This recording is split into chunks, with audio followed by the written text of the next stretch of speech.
प्यारे बच्चों, आज मैं आपके बीच परीक्षा में अच्छे अंक लाने के लिए हम क्या करें और क्या नहीं करें इसके बारे में आज मैं कुछ इस टॉपिक पर मैं कुछ बात करूंगा। आप कृपया ध्यान से सुनेंगे तो समझ में आ जाए कि हमको क्या करना क्या नहीं करना। ठीक है, बच्चे अक्सर क्या करते हैं, परीक्षा हॉल में जाने के साथ ही क्वेश्चन में पढ़ना शुरू कर देते हैं और क्या करना है क्या नहीं करना है ये सब उसके दिमाग से उतर जाता है और वे जो समय उसको 15 मिनट एक्स्ट्रा मिला है वो उसका सदुपयोग करना शुरू कर देते हैं। सही बात है, आपको 15 मिनट पढ़ने के लिए दिया गया है, उसका उपयोग कीजिए, लेकिन पहले क्या करें उसके बारे में सोचिए। आप परीक्षा में अच्छा अंक लाना चाहते हैं तो परीक्षा हॉल में जाने के पहले हम क्या क्या तैयारी करें ताकि परीक्षा हॉल में जाने के बाद हमारा काम सफल हो जाए, हम जो चाहते हैं वो मेरा पूरा हो जाए। इसके लिए सबसे पहले परीक्षा के पूर्व ही हम कुछ चीज़ों का अपना ध्यान रखें, सुधार करें। ठीक है, तो क्या करें, तो आज बच्चे सभी जो है परीक्षा में हॉल में जब जाएंगे तो सभी बेंच पर लिखेंगे, टेबल पर और बेंच पर नीचे बैठेंगे। लेकिन जितने बच्चे घर में अभ्यास कर रहे हैं 4 घंटा 6 घंटा 8 घंटा जो भी पढ़ते हैं, कोई चौकी पर बैठ कर रहे हैं, कोई जो है नीचे बैठ के कर रहे हैं, कोई जैसे तैसे कर रहे हैं, छोटा टेबल में लेकर के कर रहे हैं, आजकल जो निकला है खरीदा उसी पर कर रहे हैं। तो आप तो अभ्यास कर रहे हैं लेकिन आपका हाथ तो इसी पर बैठा हुआ है और अचानक आपको बैठने के लिए कहाँ मिलेगा, ऊंचा टेबल और नीचे बेंच। आप लेकर बैठेंगे, आपका हाथ बैठेगा, वहाँ पर आपकी गति जो है, जो गति आप घर में बना के रखें स्पीड, वो आधा की स्पीड आपको घट जाएगा। परिणाम क्या होगा, समय आप कवर नहीं कर पाएंगे और आपका प्रश्न समय नहीं मिलेगा और प्रश्न का हल जानते हुए भी आप छोड़ के आएंगे। तो इसलिए सज्जनों, आप इसका सबसे पहला निवारण के लिए हम क्या करेंगे कि अभी से ही इस वीडियो को देखने के बाद ही आज से ही अपने घर में आप उस तरह का टेबल और बेंच का व्यवस्था कर लें। चाहे आपके घर में चौकी है उसमें ईंटा देकर किसी तरह ऊंचा करके उस ढंग का बना लीजिए, जितनी ऊंचाई पर की टेबल 2.5-3 फीट पर रहता है और बेंच उसके आधार पे जहाँ रहता है। ये आप हाई स्कूल पढ़ने जाते हैं, वहाँ सबके स्कूल में व्यवस्था है, उसको देख लें अंदाज से कितना दूरी पर है, उसी आधार पर अपने घर में आप व्यवस्था करें ताकि पढ़ने में आपको, लिखने में आपको असुविधा नहीं हो। तो जब हाथ यहाँ बैठा हुआ रहेगा इसी ढंग का, वहाँ भी बैठे रहेंगे तो आपको दिक्कत नहीं। तो चलिए एक समाधान तो मैं आपको ढूंढ दिया, इसका ध्यान रखेंगे आप। दूसरा समाधान में क्या करना है कि कलम की बारी है। हम लोग क्या करते हैं कि सब दिन 2, 3, 4, 5 रुपये वाले कलम से लिखते हैं और परीक्षा जब देने जाने लगते हैं तो हम नई कलम खरीदते हैं, नए कंपनी का बढ़िया दाम कीमत का परीक्षा है, चलो बढ़िया कलम खरीदें, अच्छा दाम लगा। यहाँ भी हम मिस करते हैं।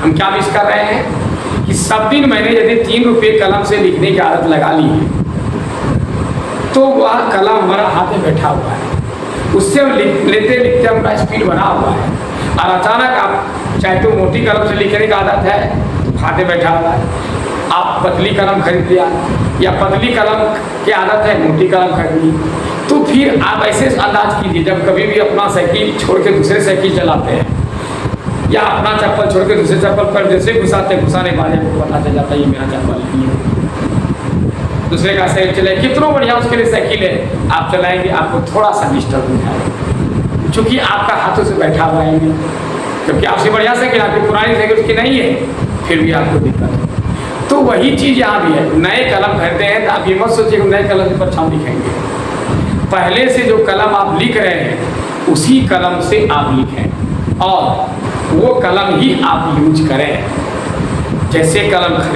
खरीदते हैं या मिलता है घर में उसको पहले चलाएं, सभी कलम को, जिस कलम को आप यूज कर रहा है उस कलम से पहले घर में 2 घंटा 4 घंटा लिख लें ताकि उस कलम का जो है स्पीड बना हुआ है और वही कलम खरीदें जो कलम की आपको सब दिन आपने लिखा है जिस कलम से, ताकि वह हाथ में बैठा दे। उस समय ये नहीं देखना है कि दो परीक्षा देने जा रहे हैं, सब दिन तो अपना कलम से लिखें, 10 रुपया कलम से लिखें, परीक्षा बढ़िया अच्छा बनेगा।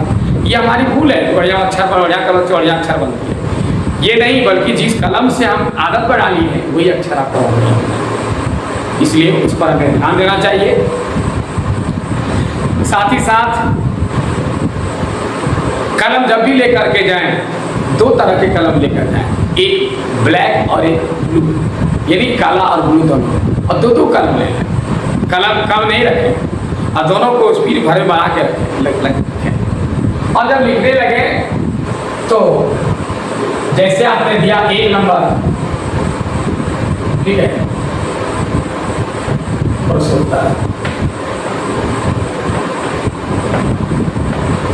1 नंबर प्रश्न जैसे आप लिखा आपने, ये काला कलम से आप लिख दें, क्योंकि परीक्षा में दोनों कलम अलाउ है, काला ब्लू और काला दोनों। काला कलम से उसको लिख दें और इसका जो उत्तर लिखना शुरू करेंगे आप, ठीक है। पहला जैसे चौथाई छोड़ा हुआ है, जिसको हाशिया बोलते हैं, एक शब्द का जगह छोड़ कर लिखें, पहला लाइन का एक सब जगह छोड़ दें और यहाँ से आंसर आप लिखना शुरू करें। जो भी आपको लिखना है आप नहीं छोड़ना है, पहले लाइन को ही छोड़ देना है, लिखते जाए, आंसर आप लिखते जाए, ठीक है। शुरू से अंत तक आप लिखें।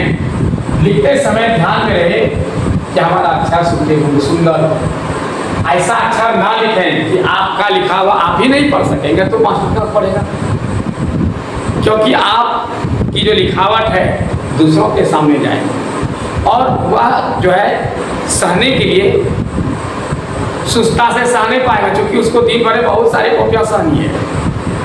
वो दिन रात कॉपी का ही काम कर रहा, सहने का ही, उसका स्पीड बना हुआ है। उसके सामने जो अच्छा ढंग से आ गया तो उसका तो सही है, तो निकल गए, और जो गलत ढंग से पेश आ गए उसके दिमाग में लोड वाक समझ में आए, फट से काट के निकल जाएगा। आप कितना बढ़िया लिखे हैं, घर में आकर के जोड़ लिए 85 नंबर का बनाता है, लेकिन जब परिणाम आएगा तो पता चलेगा कि 20 नंबर मेरा कहाँ काट गया, 25 नंबर मेरा कट गया, कैसे हमारा नंबर काट लिया। अरे नंबर काटने के लिए बैठा, कॉपी सहने के लिए बैठा है, नंबर काटने के लिए बैठा है, आपने जान करके उसको मुसीबत में ला दिया, इसलिए वो काट दिया। इसलिए आप सबसे पहले क्या करें, लिखते समय ध्यान रहेगा अक्षर जो साफ सुथरा लिखें, ताकि पढ़ने वाले को साफ सुथरा समझ में आए, ठीक है। ये इस पर गौर करें। जैसे ये प्रश्न का हल हो जाए, एक लाइन जरूर छोड़ो, या तो है दूसरा नंबर लिख देकर के लिखें,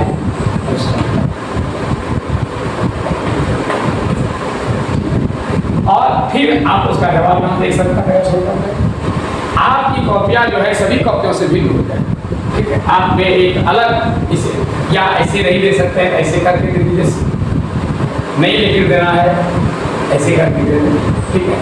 नीचे से आप दे सकते हैं, या नहीं देंगे तो भी ठीक है। आप लिखें यहाँ पर, ये बिल्कुल नहीं छोड़ दें, यहाँ पर नहीं छेड़छाड़ करें, क्यों, वह नंबर यहीं पर देता है, उसके लिए चौथाई है, उसी के लिए, टीचर के लिए, आपके लिए नहीं है। ये रास्ता है, इसको साफ कर छोड़ दीजिए, आप लिखे यहाँ पर और फिर यहाँ से सवाल का जवाब देना शुरू करें, ठीक है। जवाब देते रहें और जवाब देने में अब एक चीज गौर करें, जवाब देने में, जवाब देते समय ध्यान रखें कि अगला जो प्रश्न किया है बस उसी तरह से हमको जवाब ही देना है। यदि वो 2 नंबर का प्रश्न किया है तो हमको उतना ही जवाब देना, 2-4 लाइन से ज़्यादा नहीं देना है। आप ये बस सोचिए कि हम बहुत लिख देंगे, बहुत नंबर देगा, बहुत नंबर में बात कैसे लाएगा। जिस प्रश्न में जितना नंबर है उतना ही देगा, चाहे आप 4 पन्ना क्यों लिख दें, समूचे कॉपी में आप एक क्वेश्चन का आंसर लिख दीजिए, नंबर उसका जितना है उतना ही आपको मिलेगा। इसलिए ये भूल भ्रम में हम लोग नहीं रहे कि बड़ा लिखेंगे ज़्यादा नंबर देगा। सबका नंबर फिक्स है वहाँ कि 2 नंबर का सवाल है तो उसे 2 ही नंबर मिलेगा, 3 नंबर वाला 3 नंबर मिलेगा। उसमें आप कितना लंबा चौड़ा लिख रहे हैं, कम लिखेंगे तो नंबर कम हो सकता है, लेकिन ज़्यादा लिखने पर नंबर ज़्यादा नहीं मिलेगा। इसलिए उसमें जो डायरेक्शन दिया है उसका अनुपालन करें, उसको लिखें।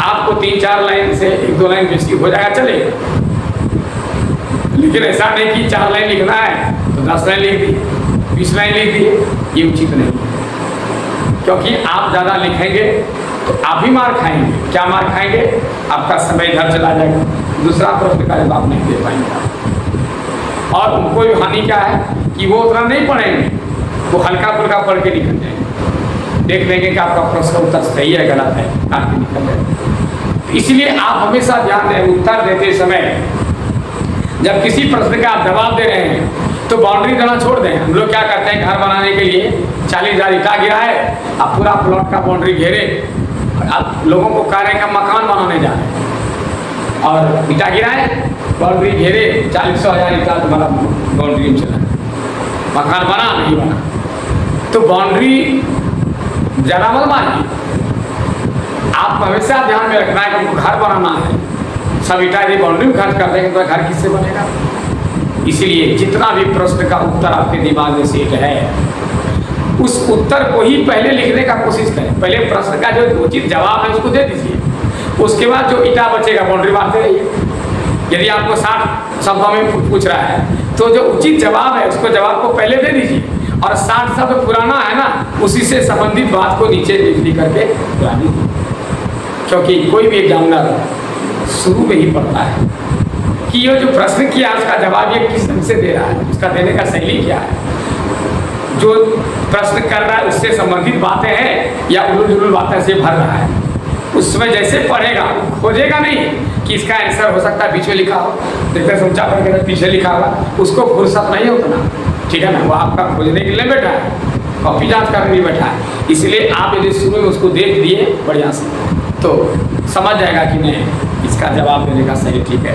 पूरा नहीं पड़ता है, बस मारेगा नंबर दे दे, आप आदि मार दो। ये सारी चीज़ों का भी ध्यान देना है। और अगले में क्या करना है, कितना तो ध्यान रख रहे हैं, कॉपी में जो आप जवाब देते हैं, जवाब देते समय हम क्या करते हैं, कुछ गलतियाँ हमसे हो जाती हैं। तो गलतियाँ में क्या करते हैं, ऐसे ऐसे घास देते हैं, ये गलत आता है। आप यदि गलती कर लिए हैं, ठीक है, और गलती क्या करते हैं, इतना ही हंसते ही नहीं है, बल्कि जैसे प्रो को लिखना है, यदि हमको लिखना है ये प्रश्नोत्तर में प्रो लिखा है, हमको लिखना है प्रो, अब हम उसी को घस के ऐसे ऐसे करना है, ऐसा मत कीजिए, ठीक है। यदि आपको लग रहा है कि मेरा गलत है तो उसको कट कर या ऐसे कर दे, अब बगल में लीजिए, जगह काफी है, क्या इसको गिना है, क्या जरूर गिनाने का, आप उसको गिनाए नहीं, साफ सुथरा जो है उसको काट करके आगे निकल जाएंगे, काट करके आगे निकल जाएंगे तो आपको क्या होगा,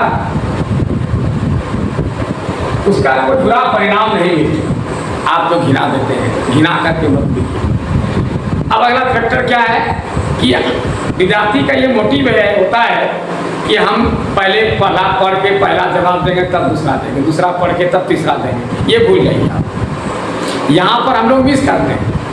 आप पढ़िए, क्वेश्चन पढ़ने के लिए मना नहीं है, लेकिन देखिए पहला क्वेश्चन मेरे दिमाग से बाहर है, जिसको छोड़िए आगे बढ़िए, ठीक है। जो जिसका आप जवाब जानते हैं उसी का आप जवाब। एक नंबर सवाल के लिए मैं बता रहा हूँ, ठीक है, एक नंबर सवाल के लिए जो है आपको जो उचित लगे, जो आप जानते हैं, ठीक है, उसी का जवाब दें। क्योंकि आपको कितना पुराना है, आपको कितना पुराना 50 शब्द 50 प्रश्नों का जवाब देना है। तो आप जो जो बढ़ाते जा रहे हैं, घेरते जा रहे हैं, गिनती रखिए कि हमने कितना बनाया, ठीक है। यदि आप शुरू से बनाते जा रहे हैं और इधर ही 50 पूर गया और बाद में हम देखते हैं इनको लगता है कि इधर तो हल्का है, शुरू में भारी था, अब हम पछता रहे हैं कि सर पहले बना लिए, गलती सलती, इधर तो देखते हैं सब हल्के सब है, जब आप इसका जानते हैं। अब क्या करते हैं, आपने इसको फंसा है, ठीक है, अब इसको क्या करते हैं, काटते हैं, काट करके जो है दूसरा बनाते हैं। भूल जाइए कॉपी, ये जो आपका ये OMR शीट है, यह मास्टर नहीं से आता है, यह मशीन से आता है। मशीन आपकी मजबूरी को नहीं देखेगा, मशीन में सेट किया हुआ है कि यदि आप एक ठो को मारे हैं तो वह जांचेगा, यदि कहीं काट किए हैं या दो घेर दिए हैं वो या ढक्कन चला दिए हैं वो देखवे नहीं करेगा, उसमें सेटिंग है मशीन, मशीन अपना काम करेगा, आपको नहीं देखेगा आपको कि ये गलत हो गया था, काम की फिर सही किया है। उसका जो आंसर सेट किया है, यदि उसका आंसर मिला तो नंबर मिलेगा, यदि आंसर को छोड़कर कहीं काट कूट कर दिए हैं, एक के सिवा यदि दूसरा कहीं दाग पास कर दिए, घेरा घेरी कर दिए हैं, चाहे काट के जैसे घिरा के या वैक्यूम दे करके, उसको छुएगा ही नहीं, उसको छोड़ के काम करता है। इसलिए वह कंप्यूटर सादा कॉपी मास्टर नहीं साधा, इसको दिमाग में रखिएगा। कंप्यूटर आपका कोई कुछ आपका जो है मर्सी करने वाला नहीं है, वो मशीन आपका कुछ नहीं सुनेगा, उसमें जो सेट है उसे रख देता हूँ, ठीक है। इसलिए एक रखा सवाल का जब जवाब देंगे कि गोल घेरावला में, उसमें जो जानते हैं उसी को आप बनाएंगे, क्योंकि आपके पास अगवल प्रश्न है। जब नहीं पूरे तो फिर विचार किया है, लेकिन पहले हम जो जानते हैं उसी को घेरा मारें। उसके बाद हम घेरा मारने क्या गलती करते हैं, घेरा मारने का सिस्टम क्या होता है सीख लीजिए। घेरा बाहर से शुरू करें मारना, धीरे धीरे अंदर की ओर जाएं और जो है उसको घेरा खाली नहीं रहना चाहिए, आना बाहर जाना चाहिए। बाहर जाएगा तो भी नहीं जांचेगा, खाली रहेगा तो भी नहीं जांचेगा, मशीन को छोड़ देगा। आप यहाँ घर में जोड़ेंगे 80, ये 40 नंबर का ग्राम बनाया, 45 बनाया, 50 बनाया, पता चलेगा 30 नंबर का ग्राम आया। कारण क्या है, तो इस तरह का रिजेक्ट हो जाता है, छाप देता हो। इसलिए आप जब भी घेरा मारे आदत लगाएं, बाहर से शुरू करें और धीरे धीरे गिरते गिरते अंदर की ओर जाएं, ठीक है। खाली भी नहीं छोड़ें, ये ध्यान रखना, इस पर गौर करें तो आपका कहीं मिस नहीं होगा। उसके बाद ये तो इस पर मैंने प्रश्न किया। सबसे पहली भूल और बच्चे क्या करते हैं कि जैसे उसको कॉपी मिलता है वो क्वेश्चन पढ़ करके आंसर देने के फेर रहते हैं, बस यही पर मिस कर ली। सबसे पहले जो आपको ऊपर में नाम पता भरना है, जो भरने का डायरेक्शन वहाँ दिया जाता है, आप जैसे ही जाएंगे वहाँ सब डायरेक्शन मिलेगा, तो उस डायरेक्शन पर पहले आप उसको क्या करें, भर लें। कहाँ रोल नंबर लिखना है, कहाँ रोल कोड लिखना है, कहाँ कॉपी नंबर लिखना है, कहाँ आपको दस्तखत करना है, ये सारे चीज़ों पर ध्यान देंगे। अपने क्वेश्चन में भी अपना रोल नंबर लिखना है, ये सारा चीज़ पर गौर करेंगे। ये सोचे तो बाद में भरेंगे, पहले बना लेते हैं, नहीं, बाद में भूल जाएंगे। कितनों आप कमाए हैं, यदि आपका नाम पता गलत है सब बेकार जाएगा, आप इनकम्प्लीट हो जाएगा, अनकम्प्लीट रिजल्ट, ठीक है। तो इस तरह से आप फंस जाएंगे। इसलिए मैं आपको इसके लिए कुछ बातें आपको बताया, और विशेष जानकारी के लिए मैं और अगले वीडियो पर फिर एक बार बहस करूंगा इसके बारे में। अब तब तक के लिए लंबा वीडियो पूरा ध्यान नहीं देंगे लोग, इतना ही मैं बताया आज। तब तक के लिए मुझे इजाज़त दीजिए, फिर अगले वीडियो पर